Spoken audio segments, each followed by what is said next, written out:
Tonight, the ceasefire between Israel and Iran holding, and our new reporting just in. Just how successful was the U.S. attack on Iran's nuclear sites? A leaked damage assessment finding the U.S. bombing was not as effective as President Trump previously claimed. The White House furious, blasting the report as flat out wrong. Trump earlier accusing Israel and Iran of violating the truce, and the missiles falling over Israel just before that ceasefire went into effect. Also tonight, the dangerous heat wave turning deadly. More than 150 million Americans sweltering under triple-digit temps. Firefighters hospitalized due to heat exhaustion. Power outages knocking out air conditioning. When things will cool off. Who will be New York City's next mayor? The heated battle on the Democratic side, now a neck-and-neck race between former Governor Andrew Cuomo and emerging progressive Zoran Mamdani. Today's primary, a major test for the Democratic Party. Alligator, Alcatraz, the new detention center set to house 5,000 migrants in Florida's Everglades. Immigration advocates blasting the proposed project. The Cobra Kai actor accused of biting his female co-star. New body cam footage showing the moment police arrived on the scene. Terrifying video capturing a truck driver dangling off the edge of a collapsed bridge. What caused the overpass to give way? And foul language, the bird up for adoption and going viral for its R-rated vocabulary. You'll hear from the potty-mouthed parrot himself. Plus, tick emergency, why this year could be particularly bad for bites and how you can stay safe. Top story starts right now.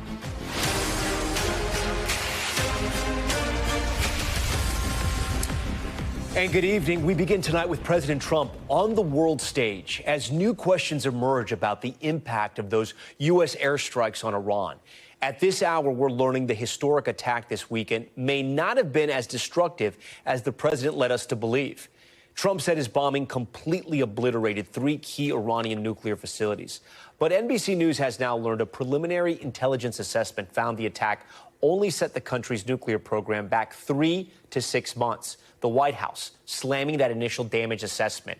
This, as new polling from CNN finds, a majority of American adults disapprove of those strikes. Tonight, Trump's ceasefire between Israel and Iran is holding, despite last-minute attacks by both sides before the ceasefire, threatening to derail that ceasefire, Israel hitting this missile launcher in Iran. And this video capturing Iran's deadly response, bombing an apartment building in Beersheba, leaving at least 4 people dead. As the conflict threatened to escalate further, the president this morning lashing out at both countries from the White House. We basically have 2 countries that have been fighting so long and so hard that they don't know what the they're doing. President Trump getting Israel to call off a counterattack and preserving the peace before touching down in the Netherlands for a summit with NATO leaders. The alliance rolling out the red carpet, you see it right there for the president as he faces one of the biggest diplomatic tests of his presidency. Richard Engel standing by in Tel Aviv for us to walk us through how the ceasefire nearly came apart. But we want to begin tonight with Kelly O'Donnell traveling with the president in the Netherlands.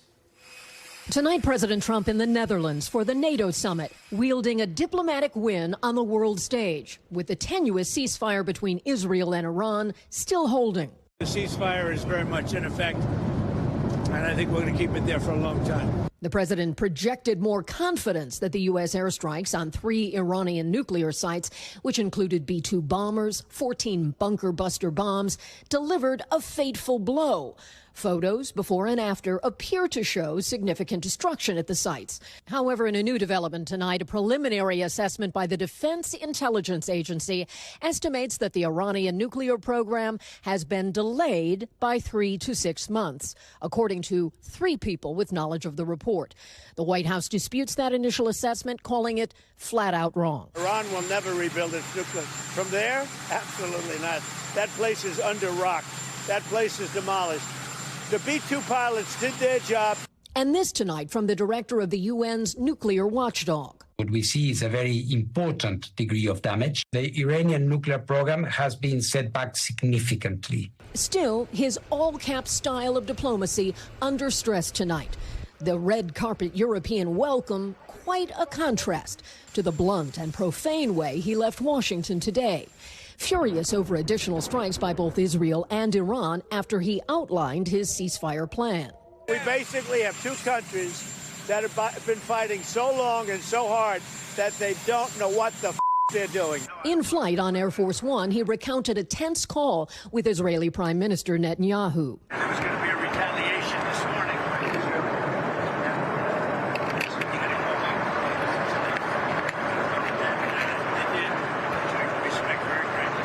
Behind the scenes, a senior White House official says the president, over the past 48 hours, had called Netanyahu with a clear demand: no more war. Then a trio of top officials, Vance, Rubio, and Witkoff, were directed to reach out to Iran to deliver the message that a ceasefire was expected. And here at the NATO summit, the president shifts to a broader agenda of diplomacy. Kelly O'Donnell joins us live tonight from the Netherlands, where she's traveling with the president tonight. Kelly, let's go back to that preliminary damage assessment from the U.S. strike this week. And you're getting more reaction from the White House? Well, certainly, Tom, the White House is deeply invested in the success of this mission. The president used a lot of his capital to carry that out. And what they are saying is that the Pentagon is still analyzing the consequence of the strikes. Also important to note that there are lawmakers who have been eager for any kind of classified briefing about what happened and what the future path may be. And we're told tonight that some lawmakers have been given some access to initial reports, and they were able to view that in a classified setting. Tom? All right, Kelly O'Donnell for us. Kelly, we thank you. All of this as there were tense moments on the ground before President Trump's fragile ceasefire plan took effect. NBC's Richard Engel is on the ground in Tel Aviv, where residents are quickly returning to everyday life.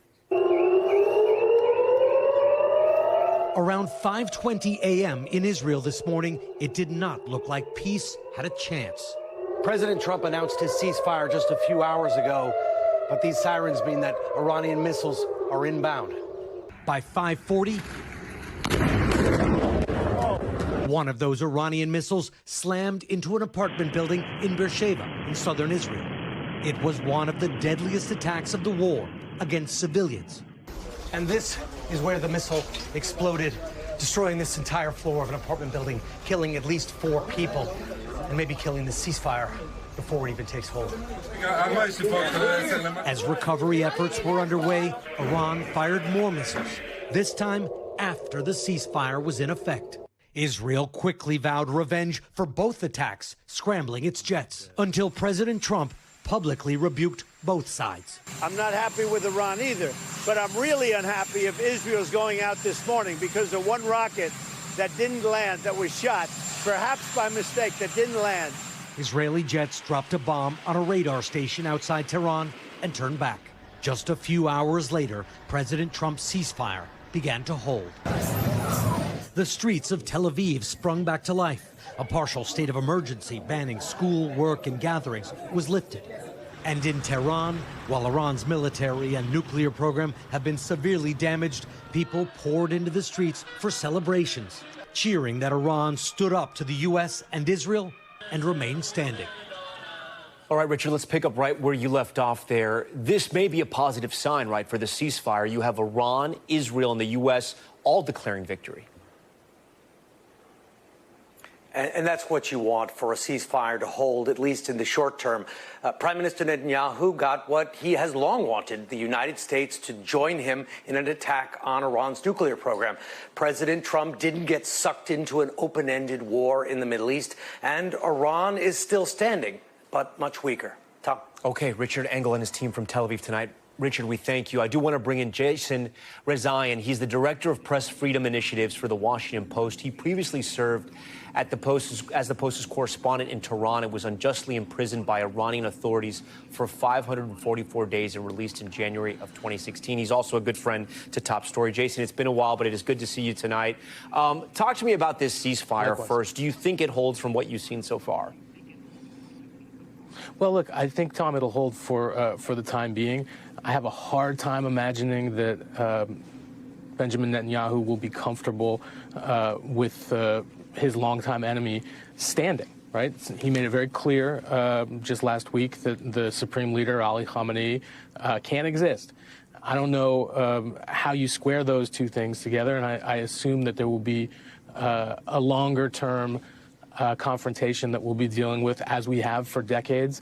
But in the short term, I think this is a good sign and an opportunity for diplomacy to kind of do some of its magic if all sides are willing to partake in that. So the initial damage report, if you will, that has been leaked and first reported by CNN, the New York Times, and now NBC News, that the nuclear program was not completely obliterated. Rather, it was set back 3 to 6 months. Still a massive strike.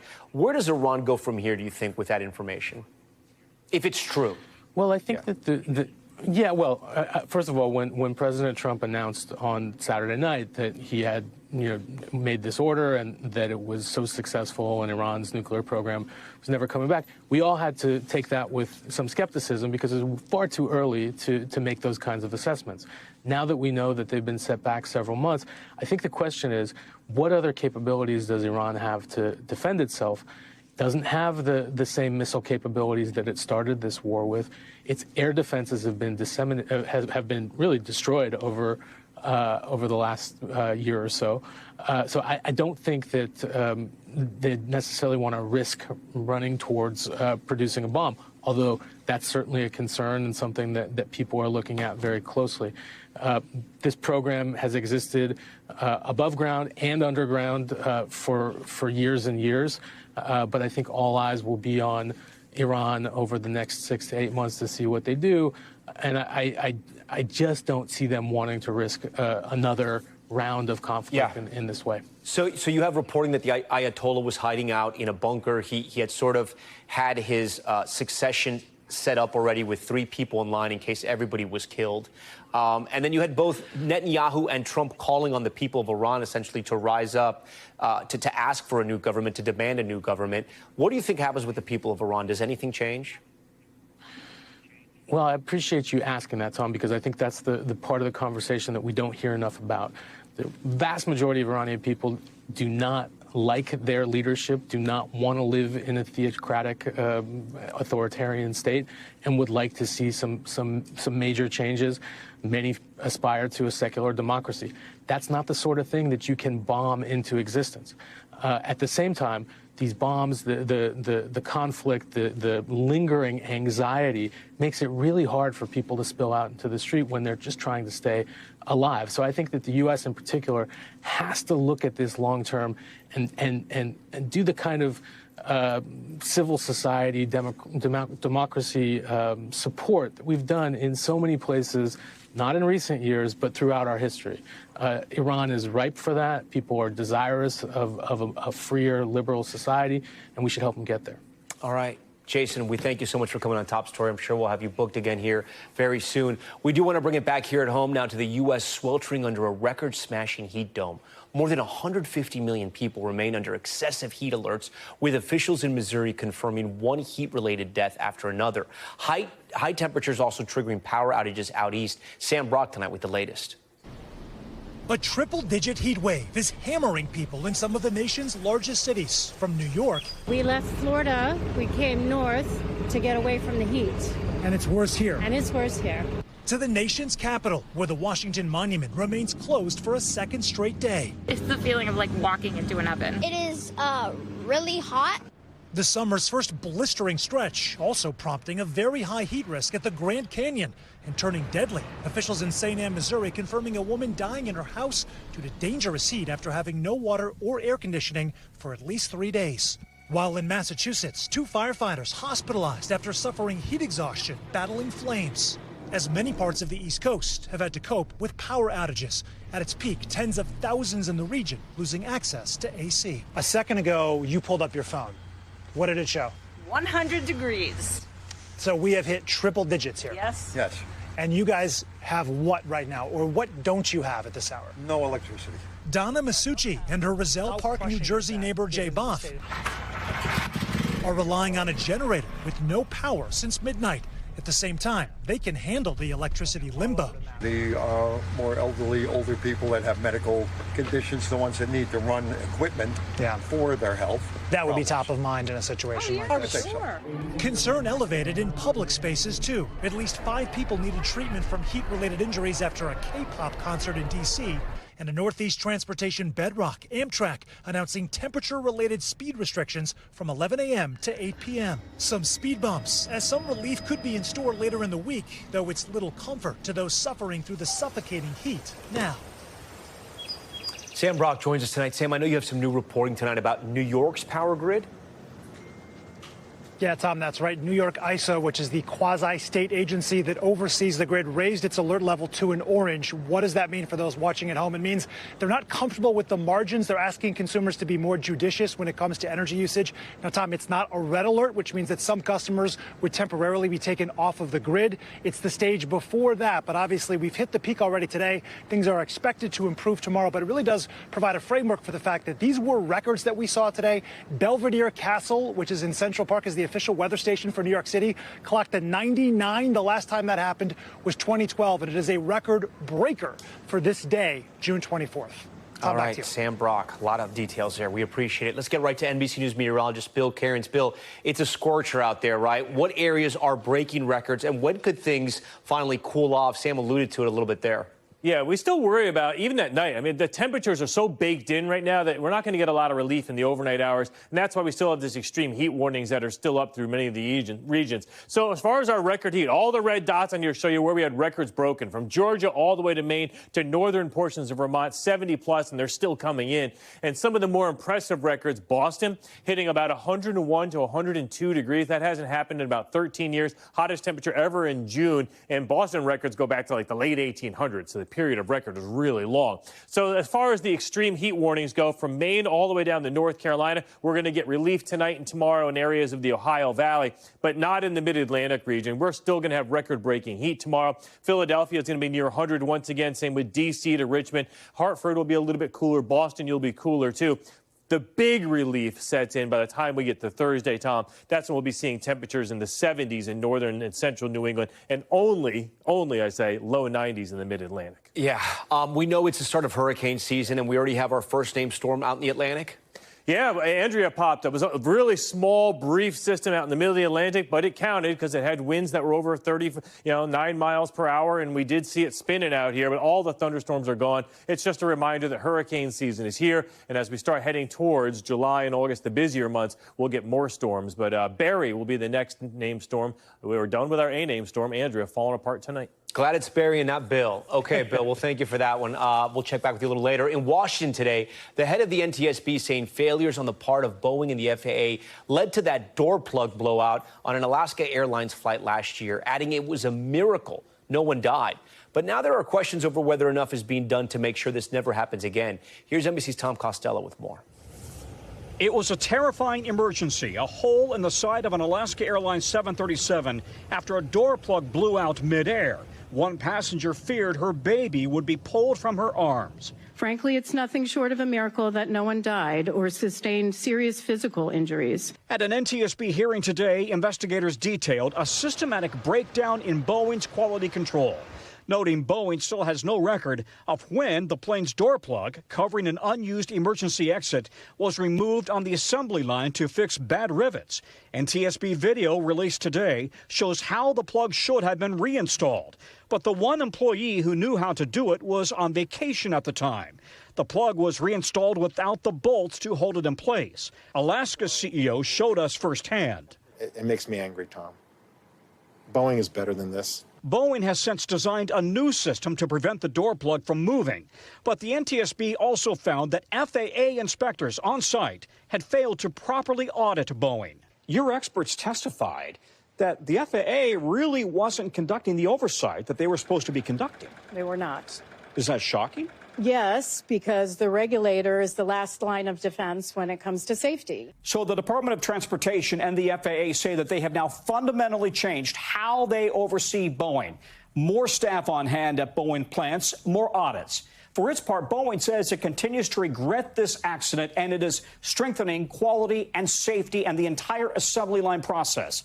But the NTSB is warning, listen, a mindset change in the executive suite, it doesn't always filter down right there to the assembly line. Tom? Tom Costello for us. Tom, we thank you. When Top Story returns tonight, an update on the Texas teen accused of fatally stabbing another teen at a track meet, now formally indicted for murder. And it's primary day here in New York City, with the mayoral election in the country's largest city could mean on the national stage. Plus, on a wing and a swear, the potty-mouthed parrot that went viral for dropping F-bombs, and the lengths one animal shelter went to find him a new home. Wait till you meet this parrot.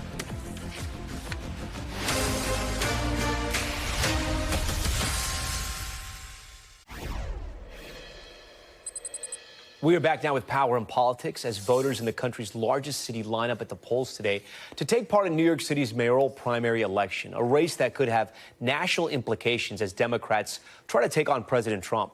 Here's a look at the Democratic candidates running in this race. Political veteran and former governor of New York, of course, Andrew Cuomo, leading the pack, but two other progressive underdogs, Zohran Mamdani and Brad Lander, gaining some serious momentum in these final weeks. Notably not on this list, current Mayor Eric Adams, who is running for re-election as an independent after federal corruption charges were dropped. For more on this contentious race, I'm joined now by NBC's Vaughn Hilliard, a good friend of ours, who has been out there at the polls all day, and Jeff Colton from Politico's New York City Playbook, who's been following this race closely for months. Thank you both for being here. So, Vaughn, I want to start with you. You were out talking to voters today. You even talked to Andrew Cuomo. What did you hear? This is, in a lot of ways, a race that is more than about New York City, but it's very reflective of the Democratic Party. And I asked Andrew Cuomo very specifically, right? Three-term governor. His dad served 3 terms as governor. Everybody knows the Cuomos in New York. And they said, why do you want to return to power? You're 67 years old. The other guy is half your age, and Zohran Mamdani. And he said that we need experience to leave a city like this. He says Donald Trump is going to target, like he did L.A., New York next, and you need somebody who has shown he can stand up to Donald Trump and is ready to do that again. And I want to perhaps listen to a little bit of that sound here, because I think there's quite a contrast between the two candidates in terms of what they're offering. Take a listen. I trust his experience level. He's never had a real job. He's been a 2-term assemblyman who only passed 3 bills.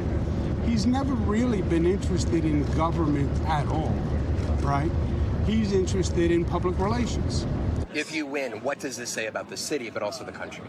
That we're ready for a new generation of leadership, that we're ready for a city we can afford, and that we're ready to actually vote for something. Because that's what I've heard, a hunger to actually have a vision for what these 5 boroughs could be, not just a fear of what it is today.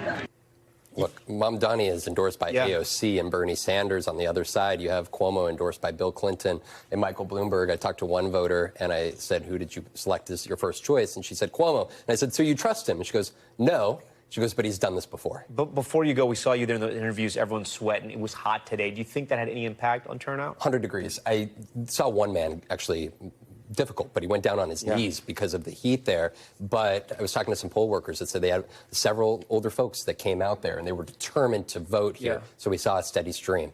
Yeah, I'm going to ask our great director, Brett Holey, to put up that full screen of all the candidates running. And, Jeff, I want to show this to our viewers because there's a lot of people running. It can fracture the vote. There was a guy named Bill de Blasio that sort of emerged out of nowhere. I remember in a race just like this, a primary race. Andrew Cuomo doesn't have this locked up, right? He does not. He, for the past 5 months, he led every single poll. He was the heavy favorite. He had 99% name recognition, whereas Zohran Mamdani, he had something like one out of every 3 voters knew who he was. But he just kept on climbing, climbing, climbing. Now everybody knows him, and this is basically a toss-up. I mean, we do not know what's going to happen tonight. Jeff, you get to play civics professor tonight, okay? So explain the ranked choice voting that happens here in New York City. That's right. So Democratic voters can pick up to 5 candidates, rank them 1, 2, 3, 4, 5. Tonight, we're going to know everybody's first choice.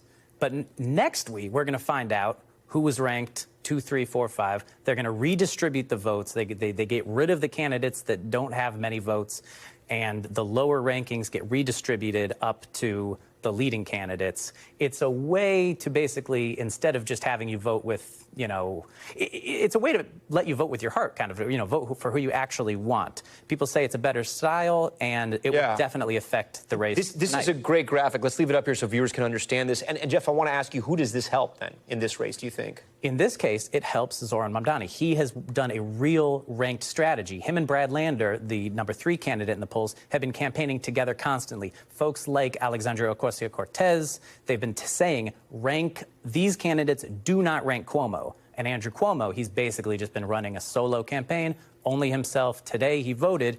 We asked him, who did you rank? He said, only me, one person. If you're a Republican strategist and you're watching this and you're working with Donald Trump, you might be a little happy, and let me explain why. If Andrew Cuomo wins, right, Vaughn, you're going to have a candidate who wins that goes in the face of the Me Too movement, that goes into the face of those prosecutions of Donald Trump in the civil lawsuits. What does that say about Democrats and the Democratic Party? Do they really care about those things? And also kind of like in 2020, right? People ended up going for Joe Biden.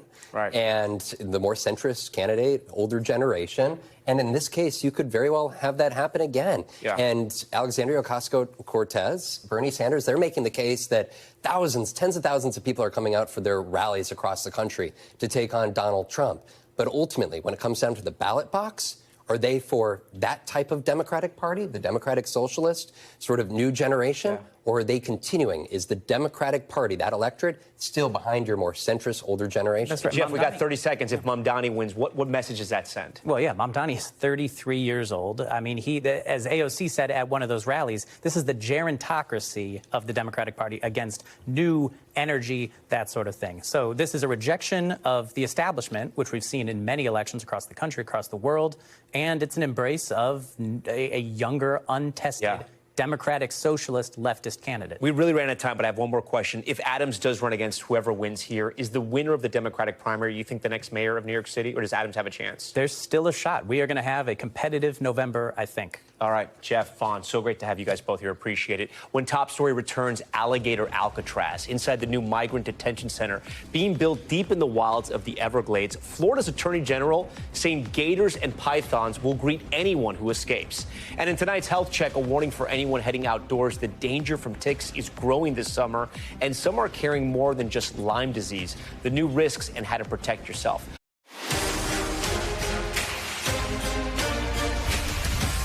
Okay, we're back now with Top Stories news feed, and we start with an update on that accident in Lake Tahoe involving the boat. Police identifying all 8 victims who were on board when the boat flipped in stormy weather. DoorDash executive Joshua Pickles, his parents and uncle were among the people who died, according to a family spokesperson. The group was out on the boat as part of a birthday celebration. And another update, a teen accused of fatally stabbing his peer at a track meet in Texas has been indicted for murder by a grand jury. 18-year-old Carmelo Anthony claims he was defending himself when he stabbed Austin Metcalf in April.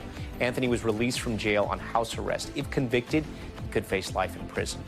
The former Minnesota House Speaker and her husband, who were gunned down earlier this month, will lie in state on Friday at the state capitol rotunda. Melissa Hortman will be the first woman afforded that honor ahead of her funeral on Saturday. Hortman and her husband, Mark, were fatally shot in their Minneapolis home in what authorities say was a politically motivated killing. The accused gunman will make his next court appearance on Friday on charges of murder. And officials at Hilton Head Island in South Carolina reporting a likely shark bite for the second time in less than a week. Take a look at this. 2 sharks jumping out of the water near the island's busy beaches and fins peeking out between the waves. The second possible incident happened Sunday on a public beach.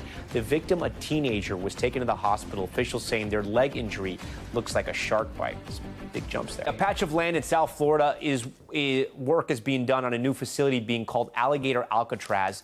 Its purpose, a detention center for migrants who enter the country illegally. Florida's Attorney General says the swampy location will stop people from trying to escape, but immigrant advocates worry conditions will be inhumane. Here's Gabe Gutierrez. Tonight, construction is underway deep in the Florida Everglades on a massive migrant detention camp that state officials are calling Alligator Alcatraz. Starting next month, 5,000 migrants will be housed in trailers and heavy-duty tents at this remote, abandoned airfield.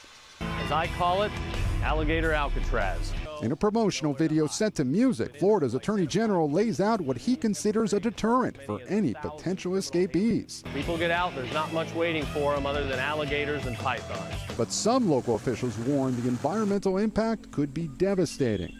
We have environmental and physical stewardship and safety concerns. The Trump administration has said it wants to get up to 100,000 beds at detention centers across the country to facilitate mass deportations.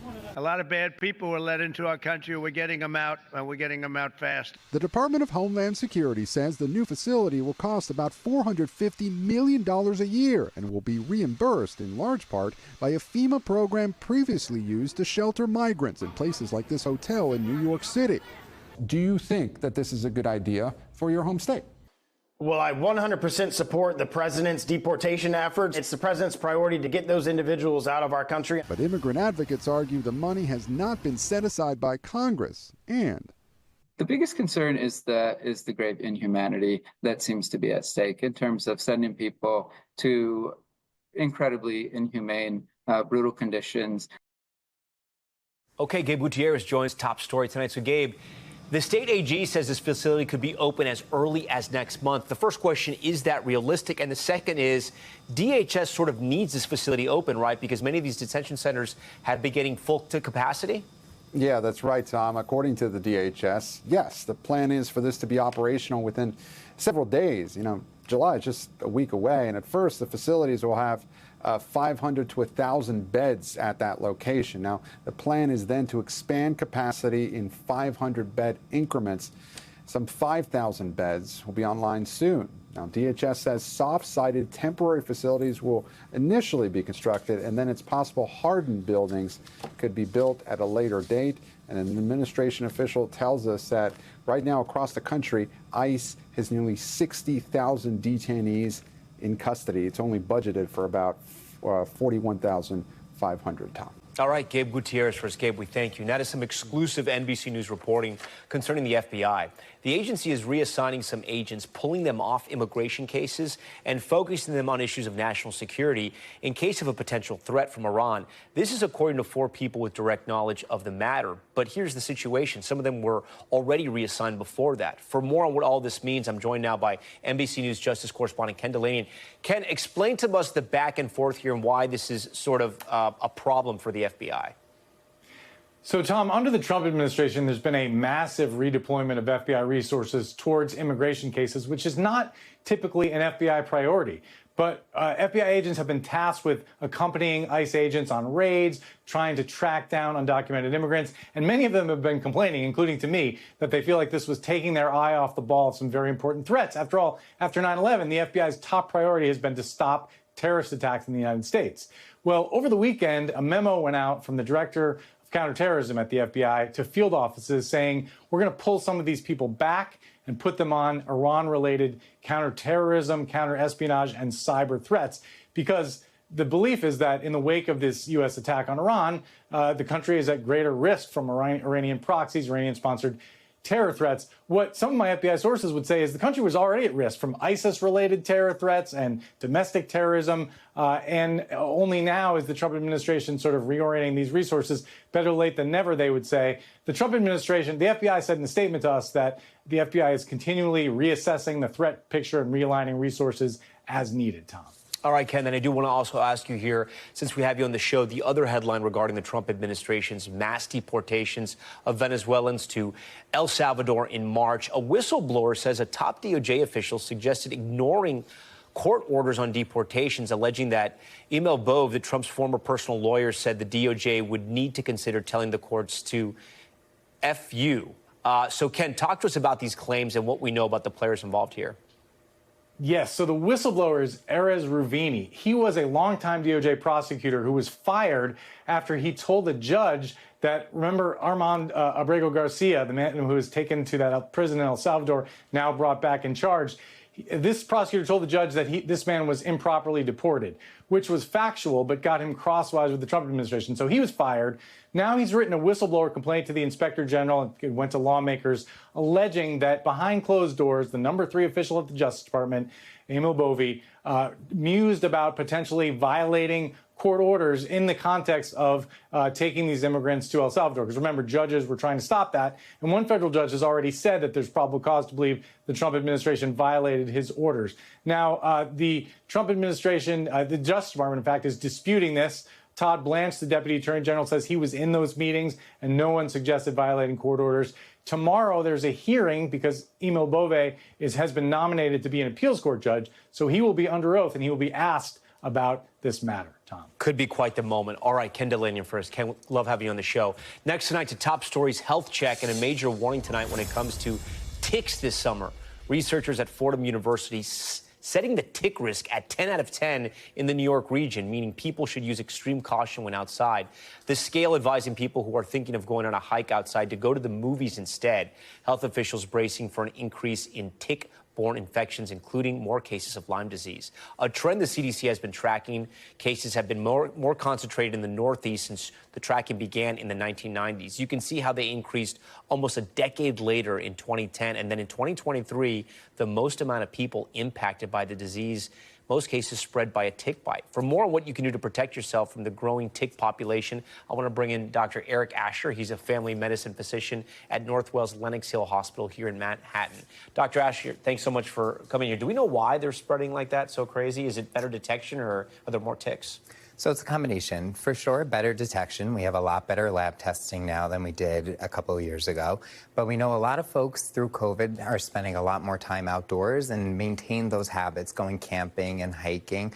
But we also know about climate change. And what used to be a tick season that started in mid-April is now starting, what started in mid-May is now starting in mid-April. So the length of the tick season has been extended. Yeah. Are you seeing more? 10 out of 10, that's kind of wild. Are you seeing more tick bites in your practice? Yeah, we're seeing a lot more tick bites. And, you know, what's really interesting about a tick bite, you could be exposed and start showing symptoms anywhere from 3 days to 30 days later. So it's really important if you do develop symptoms, which could be a rash, a headache, body aches, fatigue, even a mild flu-like illness or any sort of rash, that you're talking to your doctor and you're telling them about your travel history. Is there any way if a kid gets a tick bite, you can't detect it? Or are the symptoms pretty strong? Symptoms are the same. You know, it's a very varied symptomology, which makes diagnosing this very difficult. Yeah. Ticks could be the size of a poppy seed all the way up to small peppercorn. So oftentimes it can get missed as well. What do you tell parents and people in general? I mean, come on, like, if you want to go for a hike, go for a hike. You only live once here, and you're going to let the ticks ruin your summer. Going to the movies is great, but, I mean, like, what should you look out for? How can you protect yourself? So there are a couple of things that I recommend my patients. You want to cover up all your extremities, wear long clothing, light-colored clothing. Don't forget a hat. You want to make sure if you are going to go hiking or camping, you're tucking your pants into your sock, and you're buying insect repellent specifically for ticks. Yeah. And when the tick bites, I know there's certain tips that doctors recommend to make sure, I mean, there's a right way and a wrong way to do this. Walk us through both scenarios. So you want to make sure that you're going to, if you are going to remove it yourself, you get some tweezers, you try and find where the mouth or the insertion is, and you lift it up and you take the entire thing out. What you don't want to do is you don't want to burn the tick. It is a way of killing the tick, but it could also open a wound on your skin, and then that could make the infection worse. And you want to make sure that after you do remove the tick and you're sure you remove the entire tick, soap and water over the site and then an antiseptic. But when you're pulling it off with the tweezers, I mean, you're going from the back. You're not going from the front, right? You want to make sure that you're going from the back all the way to the front, so you're getting the taking the whole thing out. out. And then what is the first sort of telltale sign of Lyme disease? So if you have a rash, for sure you want to go check in with your doctor, because that is oftentimes the first, but sometimes people don't develop that rash. So if you have any mild flu-like illness and you have been camping or you've been outdoors, you want to go check in with your doctor. Dr. Asher, great tips here. Thanks for coming on the show tonight. Up next here on Top Story, the new warning in Europe, the deadly virus that's sickening thousands of people at a popular tourist destination. And Cobra Kai confrontation, a Karate Kid actor accused of biting and then kissing his co-star's arm. What? This all happened at a fan convention. Tonight, her reaction, his apology, and the moments police responded to the scene. Stay with us.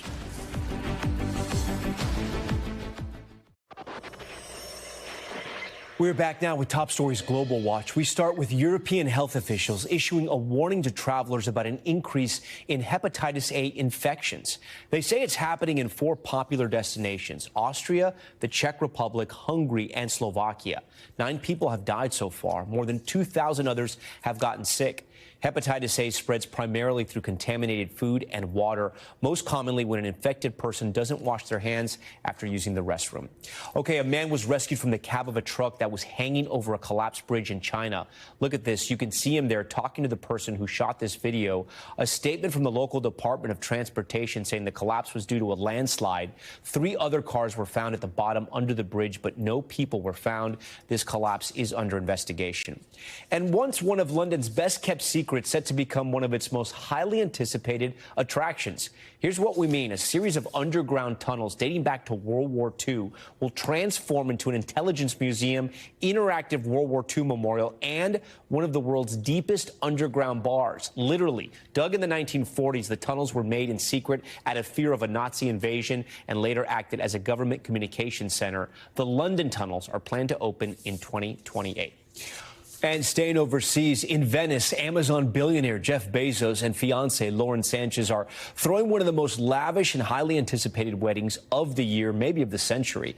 The guest list and itinerary under wraps, but some notable guests like Ivanka Trump and her husband Jared Kushner have already been spotted arriving in the floating city. Not everyone is happy about the upcoming events, with activists and some locals organizing protests. Here's NBC's Molly Hunter. It's one of the most romantic cities in the world. So it's no wonder why Amazon billionaire Jeff Bezos and Lauren Sanchez chose the Italian lagoon city for their mega wedding. But when the star-studded celebrations kick off in Venice this week, not everyone in the city is so supportive. Greenpeace activists displayed a large banner in the famous St. Mark's Square on Monday, while a group of frustrated locals have threatened to disrupt the couple's big day any way they can. But Deputy Mayor Simone Valentini says the floating city is ready. This is another wedding for the city, very important one, of course, but without any kind of negative impact to the city. And not only that, they're working with the Bezos-Sanchez team to make sure it all runs smoothly. The city is in contact with the organization of events, and we are trying to have all the information in advance to deal with them. But the happy couple and their bikini-clad friends don't seem all that worried, kicking off the big week with a rowdy foam party on Bezos' yacht, the Kourou.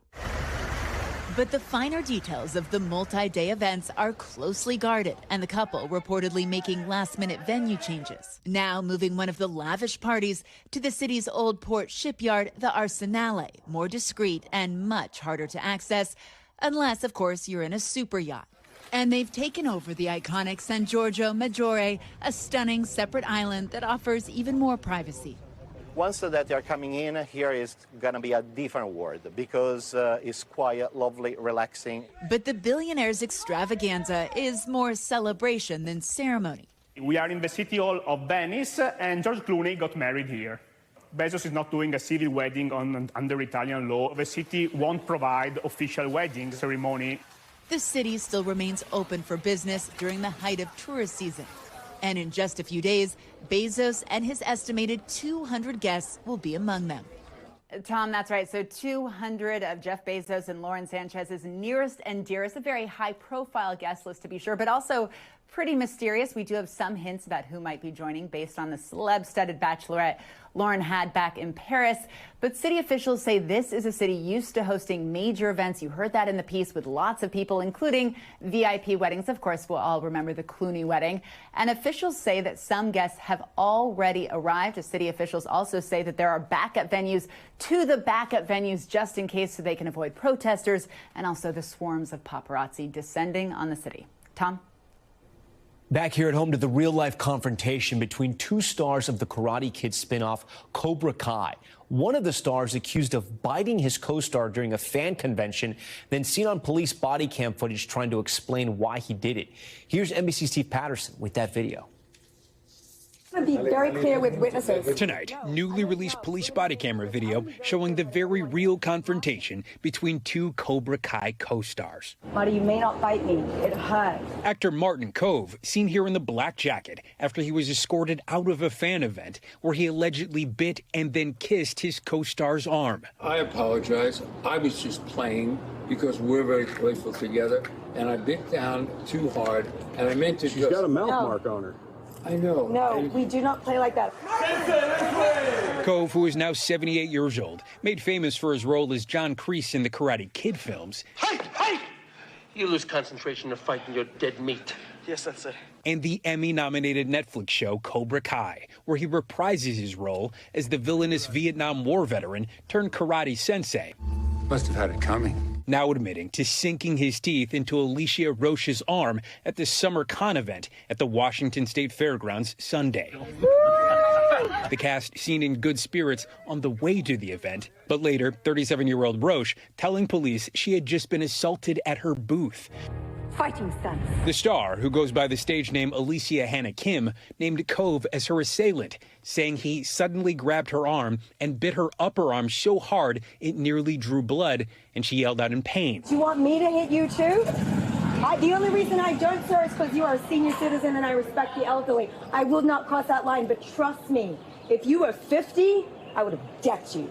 Kim turning to police when she said Kove exploded after she and her husband confronted him. Honestly, I'm ashamed of your dignity as an 80-year-old man to scream at a lady that you just bit. Kove arguing that they play fight all the time on the set of Cobra Kai. She's a female sensei, I'm the male sensei. We have all our scenes together, and we have a lot of fun. You say that we're friends and that we play. Sir, we work together. We shake hands, we do photo ops, we get along.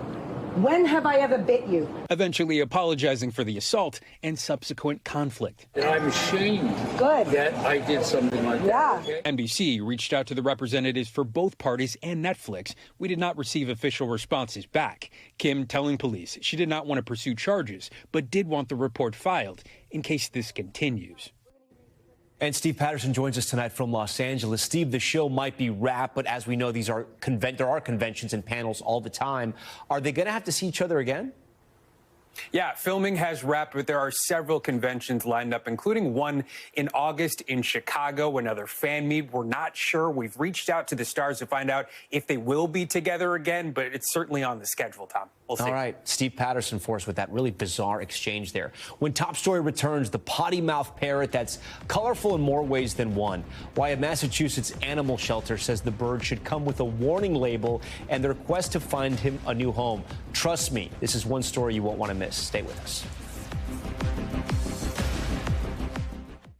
Finally tonight, the feathered friend with a foul mouth. A Massachusetts animal shelter warning that one animal up for adoption should come with a parental advisory sticker. NBC's Stephanie Goss introduces us to the R-rated parrot now going viral. Hendrix the macaw could use some love. He was being fed human cereal, white bread. That's why he's missing most of his feathers. It's malnutrition. A Massachusetts animal shelter hoping to find the bird a new home. He whistles and he talks. Cracker. If you call him a pretty bird, he'll say thank you. He'll say good morning, baby. But Hendrix is no show pony. Let's slow that down. Mother is the first half. The second half has to be bleeped for propriety. Hendrix is a pretty bird with a truck driver mouth. The first time I heard him drop the MFR word, it was the first thing I thought of was snakes on a plane. Animal shelter employee Chantel Rogers was not specific on which scene, but we are nearly certain she means this one. Enough is enough!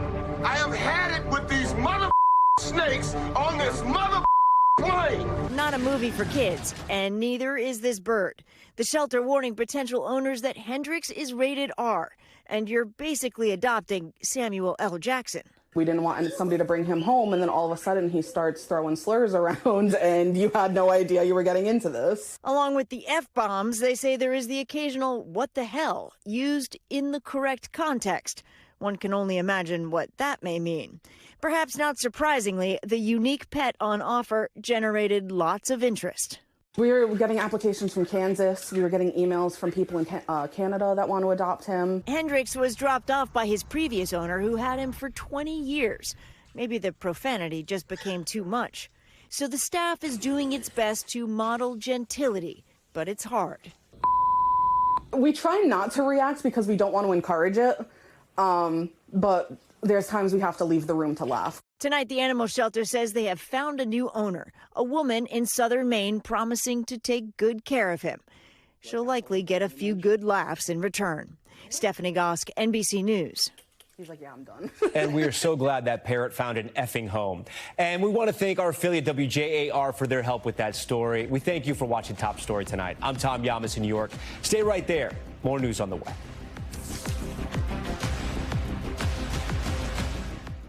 We thank you for watching, and remember, stay updated on breaking news and top stories on the NBC News app or watch live on our YouTube channel.